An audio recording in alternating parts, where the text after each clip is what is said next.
We're so glad you joined us, and we hope you enjoy the message today. We would love to hear about how God is working in or through you, so please take a moment to email us your story at story@awakenchurch.cc.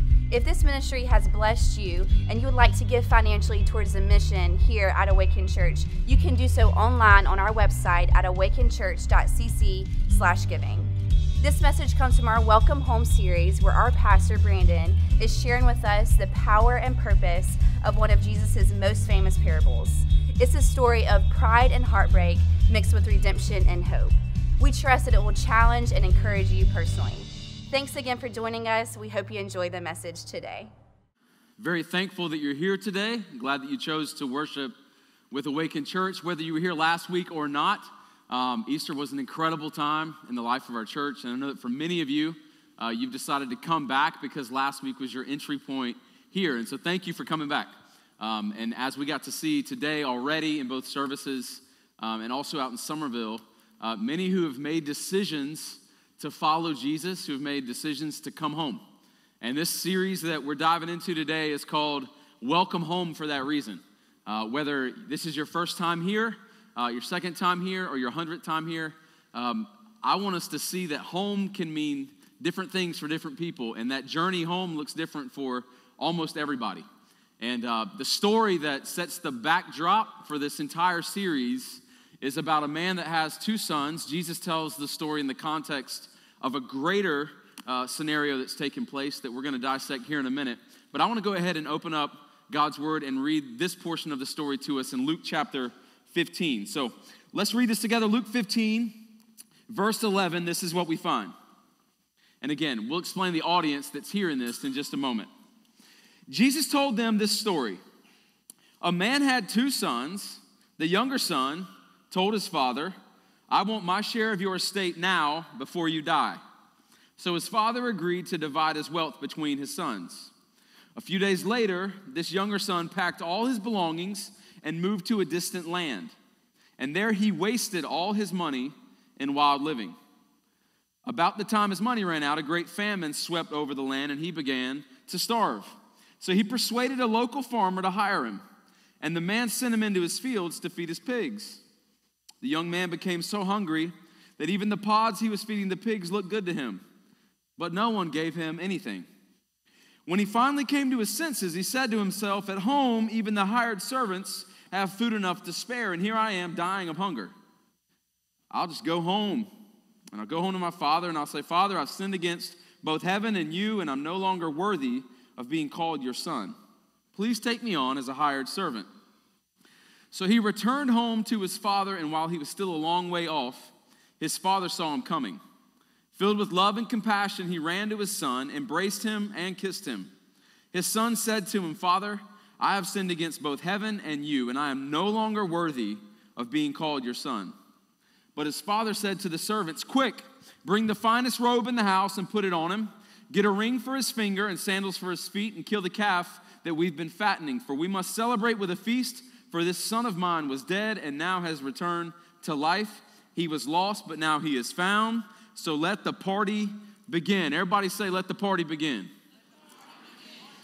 Here's what's cool. At the end of this series, when we wrap this thing up, after the next 4 weeks, we're going to have a big party as a church.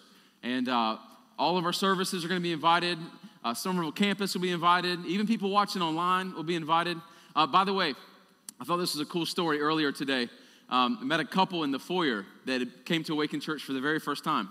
And they said they lived not too far from Charleston Southern University. And they always saw these college students over at this house. They thought it was a frat house. And they eventually asked, because it's right down the street from them. So they asked what they were doing. It was actually one of our college small groups, which I thought was cool.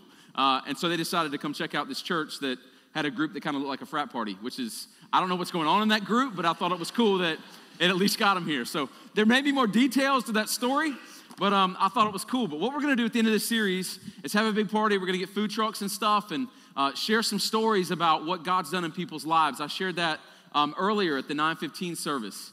And my buddy Drew, some of y'all may know Drew Conrad. Drew is a firefighter, said that they were watching the service at their station this morning. He shot me a text and said, "Hey, when that party happens, I would love to share what God's done in my life."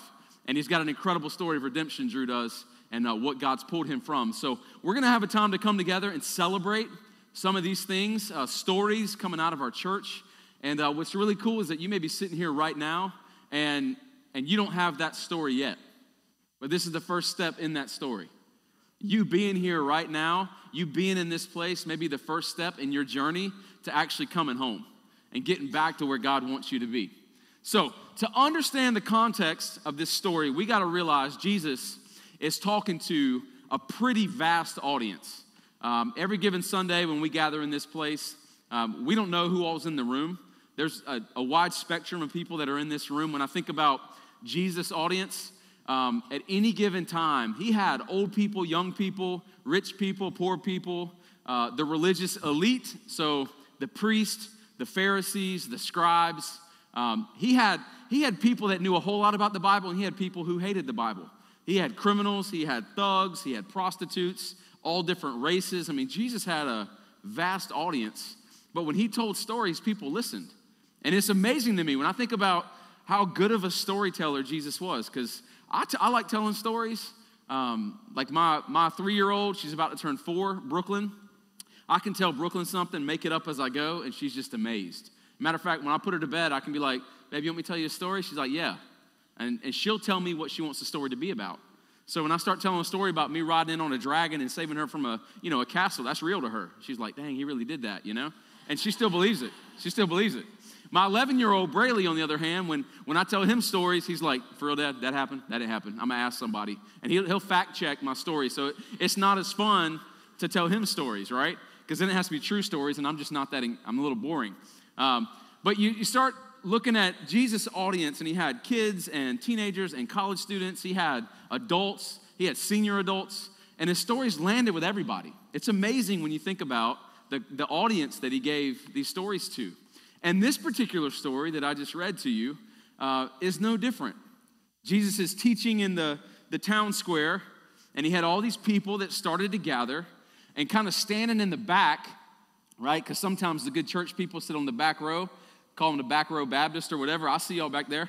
But sometimes y'all can all judge. That whole section back there, y'all can judge. Or maybe they just did the bridge run. Y'all woke up late. I don't know. I'm trying to help you out this morning. But the religious people would kind of sit in the wings or stand in the wings when Jesus was talking because they didn't like his teaching. They didn't like the fact he called himself the Son of God. They didn't like the way that he taught the scriptures. They didn't like how oftentimes he would answer their questions with questions. They didn't like the audience that Jesus had. In fact, the audience is the thing that brought him the most trouble. They didn't like the fact Jesus welcomed sinners. They didn't like the fact that he had people who were really far from the things of God sitting in his presence. And that's really what this story is in the context of. In fact, to fully understand it, we've got to read the first 2 verses of Luke 15. This is what Luke says. In Luke chapter 15, verse 1 and 2, it says, "The tax collectors and other notorious sinners often came to listen to Jesus teach." I say it all the time. One of the most intriguing things about Jesus is that people that were nothing like Jesus liked Jesus. They liked being around him. They wanted to hear what he had to say. In other words, Jesus didn't come off as some condemning figure. He wasn't judgmental, right? He didn't look down upon people. He welcomed them and he received them. Can't we just thank God that he welcomes sinners? I mean, I think about this room right now. I think about myself. At some point, all of us have walked in this place and you go, maybe you haven't dealt drugs, or maybe you don't have an addiction, or maybe you haven't had an affair or a couple marriages, or maybe you're not currently using or drinking too much, and you go, I didn't do that, and I hadn't done that, and not as bad as that person, but it doesn't matter what you haven't done. We've all done enough to deserve hell, and so God, by his grace, saved us and has welcomed us and given us a chance, and so I'm very thankful today that we serve a God who welcomes sinners. Jesus welcomed sinners, and the church folk got mad at it. They got frustrated at it. And we're told that as they gathered to come hear him teach, verse 2, so what is this? This is the fact that there were sinners there. This made the Pharisees and the teachers of religious law complain that he was associating with such sinful people, even eating with them. So he was having fellowship with them. I believe over the course of this series, it's about a 4 or 5 week series, I believe our mindset is going to shift towards people who are in church and also those who are outside the church. And for some of us in the room, we've been in church a long time. For some of y'all, you've been in church about 30 minutes. And no matter how long you've been in church or how long you've been in the presence of God, I believe this series is going to make us rethink some things, because I really want to start with this premise, and that is that I don't believe lost people. You go, what are lost people? Lost and found. Not following Jesus, saved, unsaved. I don't believe that lost people try to get lost. In other words, I don't believe that people wake up and go, you know what, I'm going to try to live my life so far away from God. I'm going to try to disappoint him. I'm going to go about my own way. I don't care what God thinks. I don't believe people start there. I think they end up maybe in that place, but no one really tries to get lost. Think about the last time you were physically lost in your life. Physically lost. I remember, I've been lost since, but the worst time in my life that I was ever physically lost was in 2002 in New Orleans. All right? And I'd moved there to go to seminary, so church school. All right? Y'all are like, nah, he's lying right now. This preacher lying to me. You don't go to New Orleans to go to Bible school. I'd graduated from the College of Charleston, and New Orleans has a seminary, New Orleans Baptist Theological Seminary. It's where I got my master's, my training. And I'd moved there, packed up everything in a U-Haul, driven down I-26, I-95, I-10 across the panhandle of Florida, through Alabama, through Mississippi, landed in New Orleans, got an apartment in Metairie, which is right outside the city, and I was there a couple weeks before classes started. And I knew that I had to get a job to help support myself, right? I had to pay bills, and that's what you do when you go to school. And unless you're like a trust fund baby, someone like, no, I ain't had to, all right? Or you got a scholarship. I didn't have any of that. I was grinding. So I get to the apartment and finally get internet hooked up, right? And because I had to have internet to get directions. This is 2002, so you couldn't just ride places on your phone, right? Siri wasn't there like, hey, get me to Dick's Sporting Goods. Okay, and like directions. Some of you, we can do that now, right? We have phones. Back then, I had to use a service called MapQuest. Anybody use MapQuest in the house? Yeah, you laugh, but back then it was a savior, right? Back then it was like, okay, and this is how it worked. I know I'm trying to educate some of you millennials and stuff, but here's how it worked. You would have to get in front of your computer and put in, very similar to today, but you'd have to put in your starting address. So for me, it was like my apartment, had to put in that address. And then I had to think through, what are the places I want to apply to? What are some jobs that I want to have? When I was in college, I worked at a sporting goods store. I worked at a law firm. And so I was like, I'll start at the sporting goods store because I don't want to be a lawyer anymore. So, and nothing against lawyers. I decided not to be a lawyer anymore. So I was like, I'll go to Dick's, or I'll go to Home Depot, or I'll go to Lowe's. I'll figure out one of these stores. And so I literally sat at my computer, typed in my starting address, typed in, Home Depot, typed in Dick's Sporting Goods, and then I stapled my documents together, and I got in my car and set out in New Orleans. And I'd never been to New Orleans before, never been anywhere. I just knew that moving down there, my parents were like, look, stay away from Bourbon, stay away from Canal. Don't go near those streets. So, of course, I was like, I at least got to go see what that looks like. But anyway, I set out to go find a job. So I drive, I got my first map, I'm going from my apartment straight to Dick's Sporting Goods, go in, apply, and I'm like, cool. Now I got to get to Home Depot. Here's the problem. I don't know how to get from Dick's Sporting Goods to Home Depot. So I had to go back to my apartment. That's my starting location. Y'all are like, that's so stupid. I know, it's 2002. We had flip phones. I had a little Razor, all right? We didn't have internet on the phone, so what are you going to do? I didn't know anybody in New Orleans, so I go all the way back to my starting location, and then I drive that to Home Depot, go in, apply for a job, and I'm like, look, I can get from Home Depot to Lowe's. It isn't that far. Remember it on the map. Surely I can find this thing. So I just set out driving down Metairie Parkway, and long story short, I get lost in New Orleans, and I'm mad. I'm mad, I'm sad, I'm frustrated, I don't like the place. People there can't drive real good, all right? And y'all probably like, he thinks he drives better than anybody. I'm better than the drivers in New Orleans, I know that.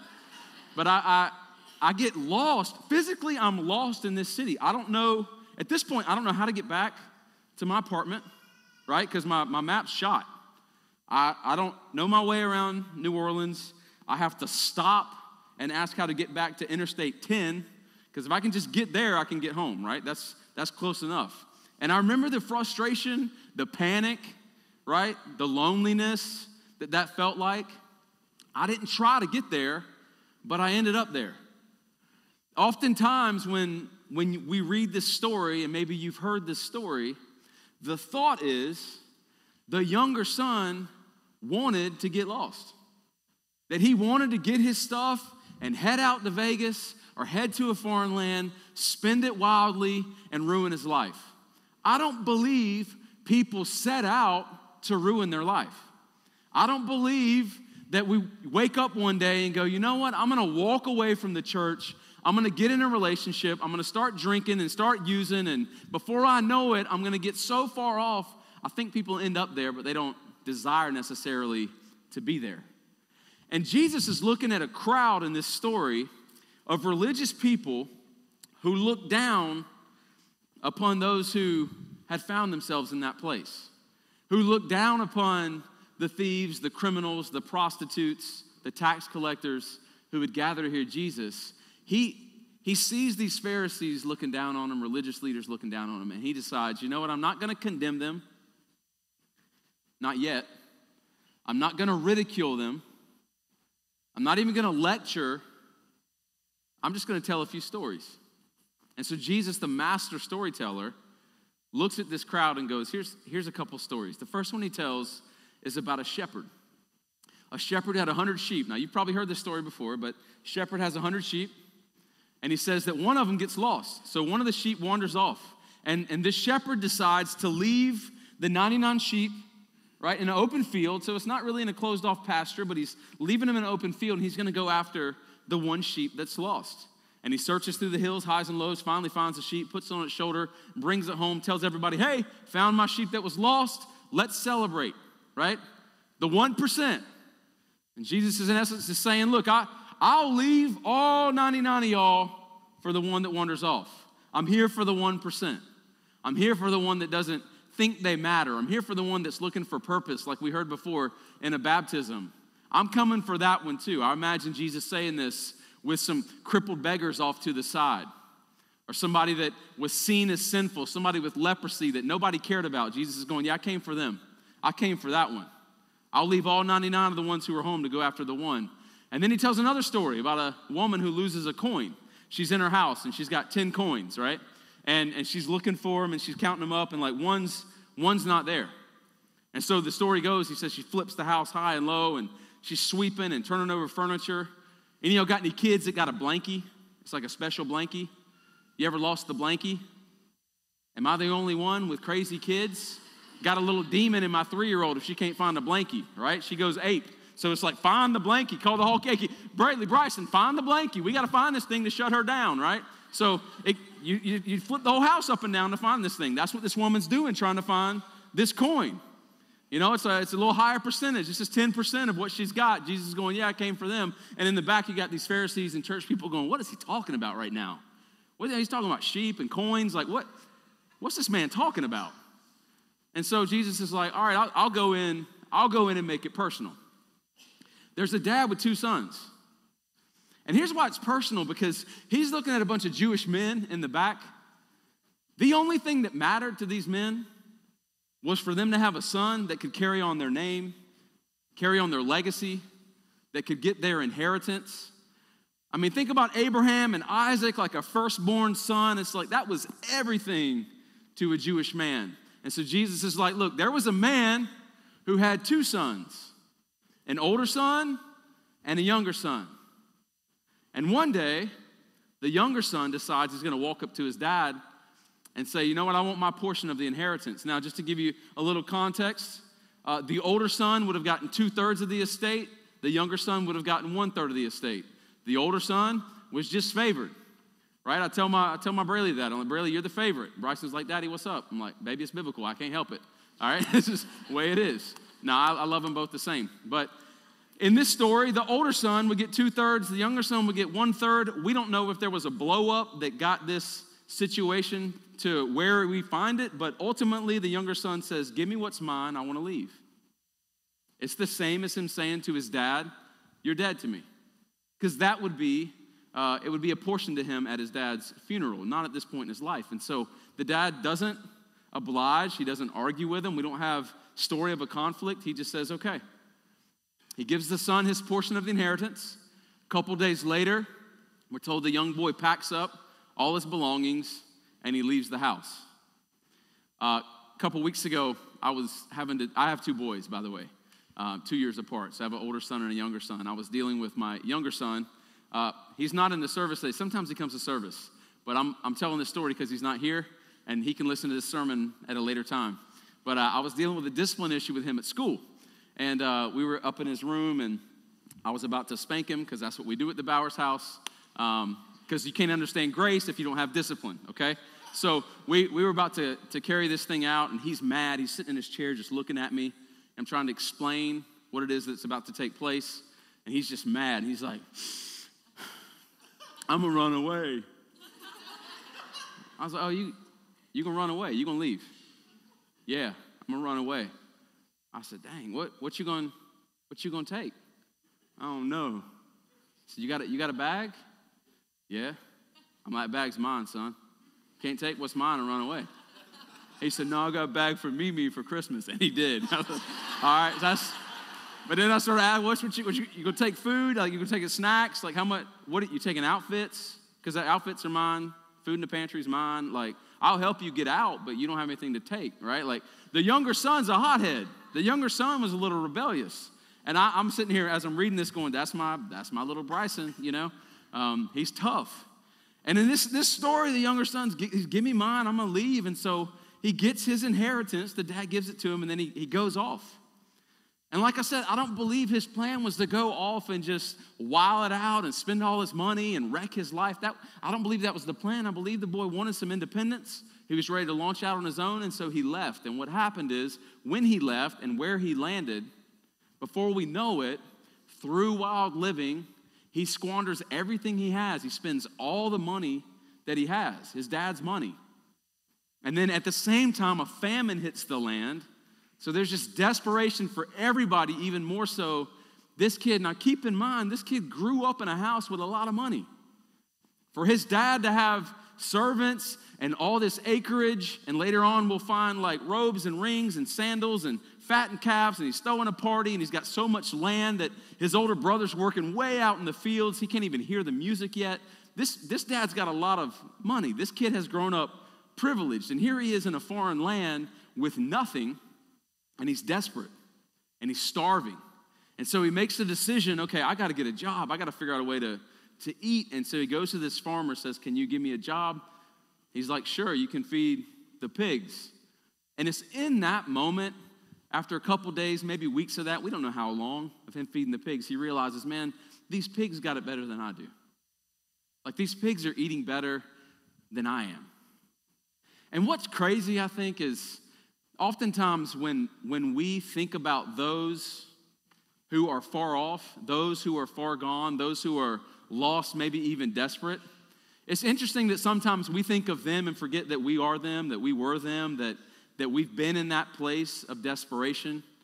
Sometimes we go, man, they deserve that. They had it coming for them. Should have known, right? It's easy to judge those that are at their lowest point. But in this moment, the kid's literally judging himself. The young man's judging himself, and he's going, what have I done? Like, how did I get to this place? And in other words, what we find is he comes to his senses. He starts to think, okay, if I just go back home, my servants, the servants back home have a good life. I know I can't be a son because I traded that in. Like, there's no way I can go back to my dad and be a son, so I'll try to be a servant. And so he starts to think up this speech. And in his speech, he's essentially convincing his dad to give him a job. And he's like, I'll go back and let him know. I know that I'm not worthy. I'll let him know that I messed up. But surely you can put me on your payroll. Surely I can at least have a place to lay my head, like I can be one of the servants. Can you think about how humbling that has to be for him to go back and actually work underneath, not his dad, but his brother? This man is at an all-time low. His pride is snapped, and he goes, I'm going home. I'm going home. I'm going back to the place that I left, but I'm going back different because this time I don't deserve to be a son. I'll be a servant. And so he starts walking home. Now, that flight home, that walk home is scary, right? Like you think about maybe what he's thinking toward now he knew his dad, like the fact that he's even considering going back home tells me that he knew his dad was at least a man who was loving and a man who was gracious. Because by law, he had no place back at that estate. By law, he had essentially told his dad he was dead. By law, this man he best not show his face back at that estate. But he at least know his dad was listen to his speech, right? Maybe he'll give me a job. I got a good dad. He's a loving dad. He's a gracious dad. And so as he walks home, as Jesus tells the story, his dad looks out and sees him. He sees him coming. Now, I don't know what your concept of God is, but Jesus is telling this story, letting us know that the Father in this story is God. The Father in this story is waiting for his people to come home, waiting for you to come home. I think so often our concept of God, we think about a father that's sitting on the porch, right? And he's just waiting. And as soon as you show your face, he's like, yep, told you so. I told you so. You drinking and using those drugs. You should have known this was going to happen. And how many people you slept with? Like, what were you thinking? We didn't raise you like that. Me and your mom didn't raise you that way. You tried to make it on your own, but you couldn't. Like, we think about the Father having this essentially interrogation and questioning and wanting to know everything about everything that we've done. In the same way this son's coming home with a speech, so many times people walk through the doors of a church and they got speeches ready, right? Like we walk into the presence of God thinking somehow we have to explain why it is that we've done what we've done or why it is that we made the decisions. It's like, look, I can't help it. I've got this addiction. It keeps coming back. I don't know how to fight it. Like, or listen, I was raised this way. I didn't have a dad. God didn't have a dad at home, so I made these decisions, and trying to somehow justify how we even got to the place called the pig pit. And what I want us to see in this story, the dad is not sitting there waiting on an explanation. He gets up from the porch and he sprints out to the son. And when he gets there, he throws his arm around him. He hugs him and he kisses him. And then the boy goes into his speech. He's like, Dad, listen, I know I'm not worthy enough to be your son, but I thought maybe you could give me a job. And the dad's like, hey, didn't even listen to his son, right? He's like, hey, I need a robe, the finest robe in the house. You know who owned the finest robe in the house? The dad. So he's like, get one of my robes and put it on my boy, because this is my son right here. Can you imagine what all the days and weeks and months of wild living and working in a pig pit, no money? You imagine what that made this kid look like? Can you imagine him wearing that? You know, I've been in the game long enough that people wear their sin. You can see when sin is wearing on somebody. You can see the weight that it puts on them. You can see it in their face. This dad looks at his son and he's like, look, get a robe for my boy. I don't want to look at him like this. I love him. He's home. And while you're at it, get some sandals, because he needs some sandals for his feet. Servants walked around barefoot. Slaves walked around barefoot. He's like, look, you're not a servant. Put some shoes on, boy.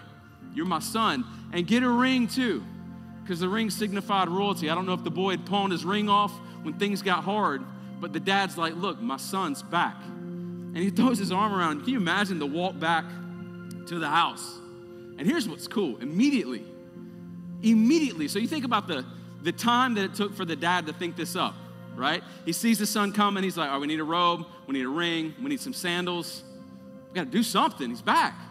Let's throw a party. Because in the same sentence, he's like, get the fattened calf. Get the fattest calf and let's throw a party. Like right now. And you go, wait a minute. Like, I think he should. How do we know he's not going to come back and leave again and come back and leave again? What if he's going to take advantage of you again? Like, doesn't he need to prove himself that he's loyal and that he's faithful? The dad doesn't do any of that. The dad's like, look, tonight we're having a celebration.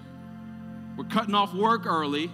Y'all put some lights up in the barn. Get his DJ. Hey, you want to play the music? You got a DJ? You got a friend? Good. Call him up and bring him over, because we're about to have a dance and we're going to have a meal. And it's going to be a huge reception. Why? Because what was lost is now found. My boy has come home. See, here's what I need us to understand, and we're going to be in this for a couple weeks, but the truth is this. When you come home, when you come back, to your Heavenly Father, when you come to God, you don't need a speech. You don't need to prove yourself. There is not a trial period to see whether or not you're legit. He says, look, it's time to celebrate now. It's time to celebrate now. And so they crank up the music and the lights and the meal and everything's good. And you would think everybody on the home front celebrating, right? But there's a big brother out in the field. Now, can you imagine him for a moment? Big brother's out there just slaving away, working the fields, working the plow. He looks up and he's like, man, there's smoke coming from the cooker. I think I hear music, right? And he starts walking back toward the barn. And one of the servants come out and he's like, hey, come on. Your brother came back. Your brother came back. There's a big party at the house. Big brother's mad. He's like, that's good. I'll stay here. I'll stay here. And what I need us to see is the same way the dad ran after the little brother, he goes after the big brother. And he makes his way out into the field and he finds the older brother and he's like, look, you got to come in to the celebration. See, this part of the story, Jesus is looking straight at the Pharisees, straight at the religious leaders, and straight at the scribes. He's no longer looking at the tax collectors. He's not looking at, the sinners down front in his crowd. He's looking at the one standing in the back, and he's going, the older brother has been faithfully working in the fields.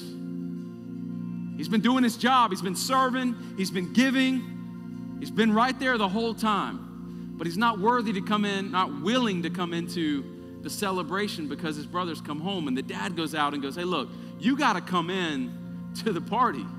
Older brother's like, nah, I ain't coming in there. And I just want us to know, he's the only one thinking rationally in this situation, right?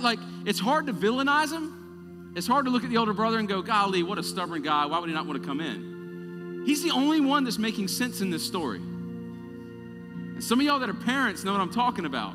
Or some of y'all that have been the younger brother that has gone off and come home, you know what I'm talking about.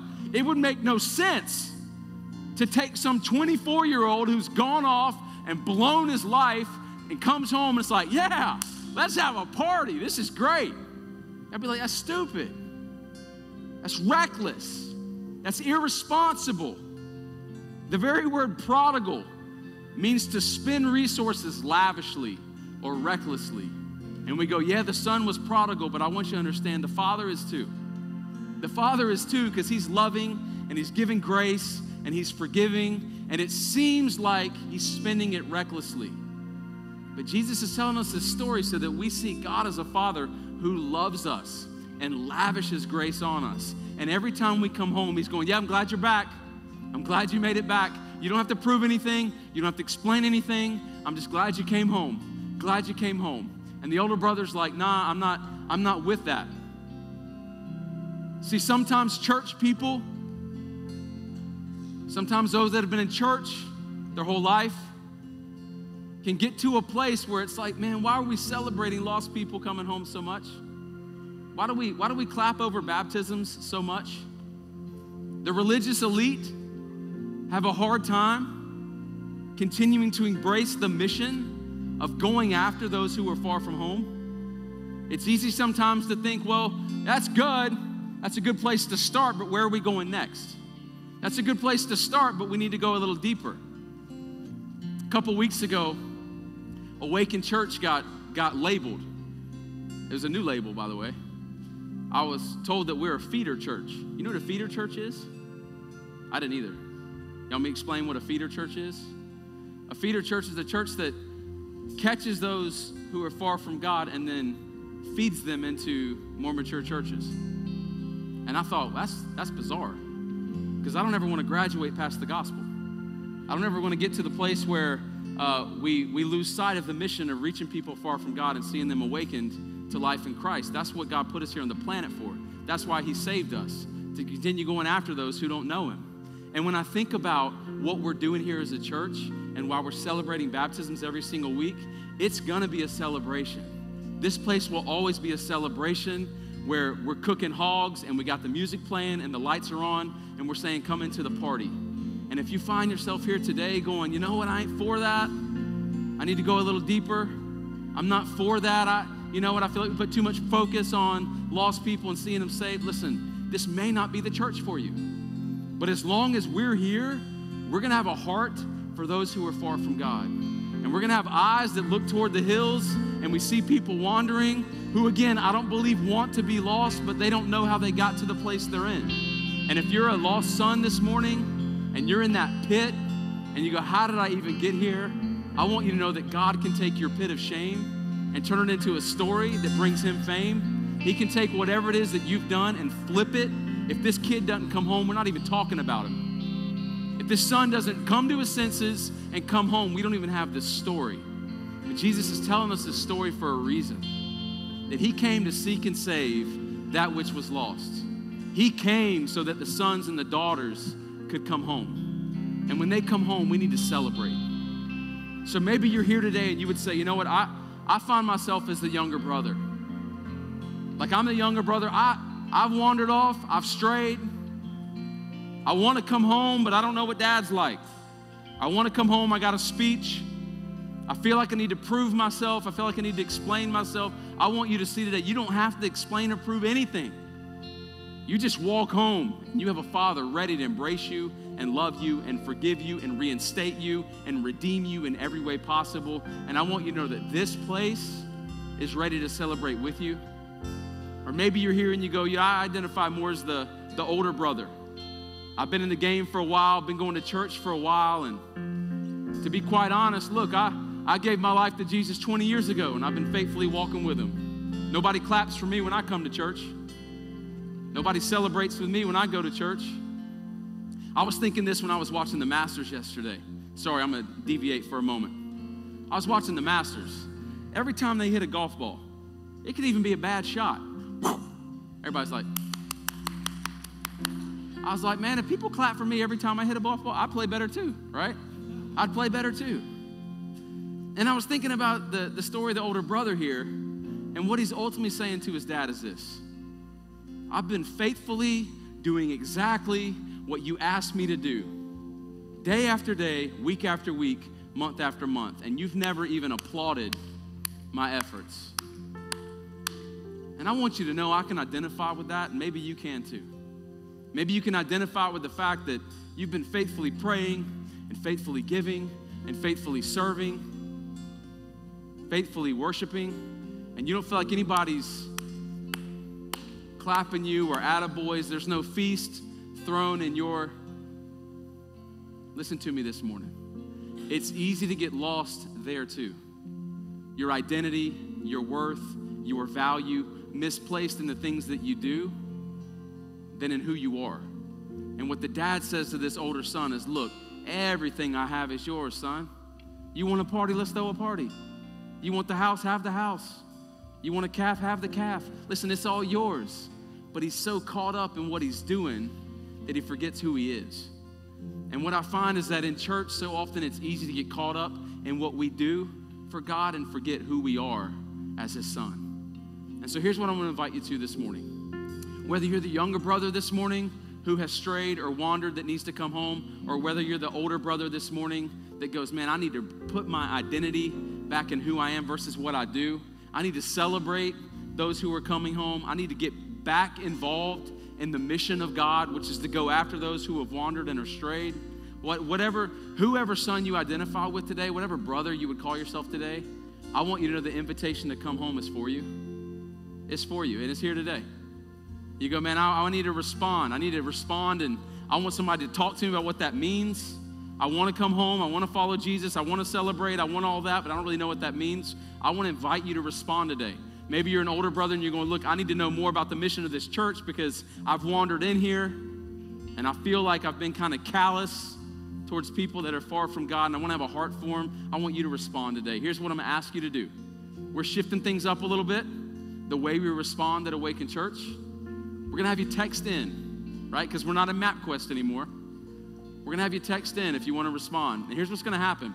When you respond, one of our community pastors is going to reach out to you today, immediately. You're going to get a response back from them. They're going to call you, and they want to know what it is that God's doing in your life. Maybe it's that you want to follow Jesus. You go, I want to follow Jesus. I want to be baptized next week. We're going to have baptisms every single week in this series. And you go, I want to follow Jesus. Just type the word respond, text it to 797979, and you'll get a response back immediately. Maybe you want to respond today and get into a group. You're like, look, I need to surround myself with some people that are going to encourage me and help me grow in my faith. You go, I need to get into a group. I want you to respond today. Maybe you're here and you go, you know what? I just need to know more about this church. I need to get connected to an A101. I need to find out what this church is all about. Text the word respond today. Our community pastors want to talk to you and want to help you grow in your faith.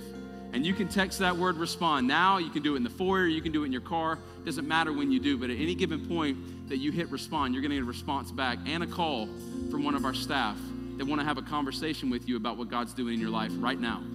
So I want to pray for you, and then we're going to engage in worship together. Father, thank you so much for this time and for this story. Thank you for this series, Lord, and the different issues we're going to be working through.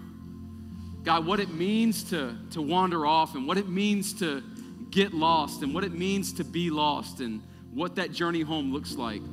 God, I pray for those that will be reached through this series, starting even now. I also want to pray, Lord, for the faithful brothers who are back home, who have been serving and worshiping and giving and growing and doing everything they thought you wanted them to do. But Lord, maybe their heart's in the wrong place today. God, I pray today you would change their heart. I pray, Lord, for both brothers represented, both sons, and for wherever we find ourselves in this story. I thank you for the constant, which is you. God, you are a good and loving and gracious Father who never ceases to pour out his love on us.